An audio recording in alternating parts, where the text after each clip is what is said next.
J'aime pas le terme de bavure policière. Pour moi, une bavure, c'est ça. Merde. Il y a quelque chose de non intentionnel.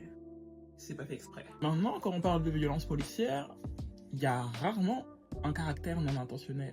Que ce soit un Michel Desclerc qui entend sale nègre avant de se faire passer à la tabac, ou plus récemment un jeune Ali qui entend celui-là on va se le faire, juste avant son arrestation totalement illégale.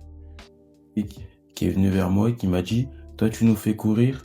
J'ai entendu, lui on va le niquer. Ils ont dit, lui on va l'amener dans un endroit. Je recevais des Et coups. avant de se faire relâcher dans les bois, quelques minutes plus tard. Plutôt intentionnel ça, n'est-ce pas?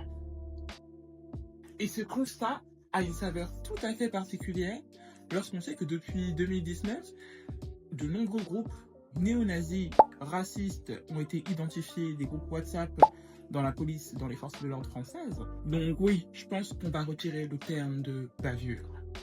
Les mots ont un sens et je lui préférais le terme de profilage, parce que c'est ce qui est en jeu, le délit de faciès, auquel la France a été condamnée d'ailleurs.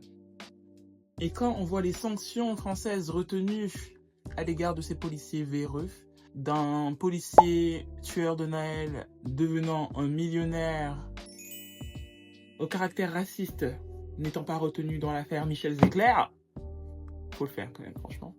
Ou même encore les peines infimes desquelles ont écopé les policiers responsables de l'infirmité de Théo Lukaku. On vous rappelle les faits, l'un des policiers avait inséré une matraque télescopique dans le sphincter du jeune homme, le paralysant à vie. Voici les sanctions. Alors moi, j'ai quelques questions. J'ai quelques questions.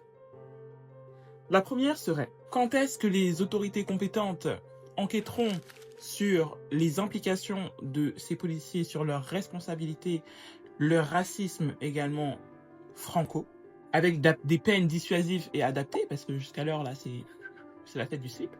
Quand est-ce que nos élites se chargeront enfin de condamner et de dénoncer le racisme endémique présent dans les forces de police françaises? Parce que jusqu'alors, c'est faiblard.